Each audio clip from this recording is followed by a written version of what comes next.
বেঙ্গালুরুতে ঘটা এক চাঞ্চল্যকর ঘটনা সামনে এসেছে, যেখানে সামান্য বিবাদের জেরে এক ডেলিভারি এজেন্টকে গাড়ি চাপা দিয়ে খুন করা হয়েছে বলে অভিযোগ উঠেছে এক দম্পতির বিরুদ্ধে।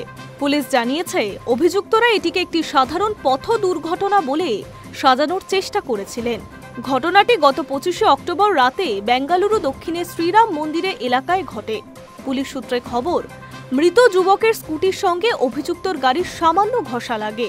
এই ঘটনায় গাড়ির একটি সাইডের মিরর ভেঙে যায়। দক্ষিণ বেঙ্গালুরুর ডিসিপি জানান, এই সামান্য ঘটনায় গাড়ি চালক প্রচণ্ড ক্ষুব্ধ হন। রাগের বশে তিনি তার গাড়িটি দ্রুত উল্টো দিকে ঘোরান এবং স্কুটিটিকে ধাওয়া করতে শুরু করেন। এরপর প্রায় 11:30 নাগাদ মনোজ শর্মা তার গাড়ি দিয়ে স্কুটিটিকে ইচ্ছাকৃতভাবে পিছন থেকে এসে সজোরে ধাক্কা মারেন। গাড়ির ধাক্কায় স্কুটি চালাচ্ছিলেন যিনি, সেই যুবকটি ঘটনাস্থলেই মারা যান। তার বন্ধু বরুণ গুরুতর আহত হন। প্রাথমিকভাবে জেপি নগর ট্রাফিক পুলিশ এটিকে দুর্ঘটনা হিসেবে নথিভুক্ত করলেও তদন্ত চলাকালীন সিসিটিভি ফুটেজ খতিয়ে দেখে এই হত্যাকাণ্ডের রহস্য উন্মোচিত হয়েছে। ফুটেজে স্পষ্ট দেখা যায়, ধাক্কাটি কোনো দুর্ঘটনা ছিল না, বরং সম্পূর্ণ উদ্দেশ্য প্রণোদিত ছিল। পুলিশ অভিযুক্তদের চিহ্নিত করেছে।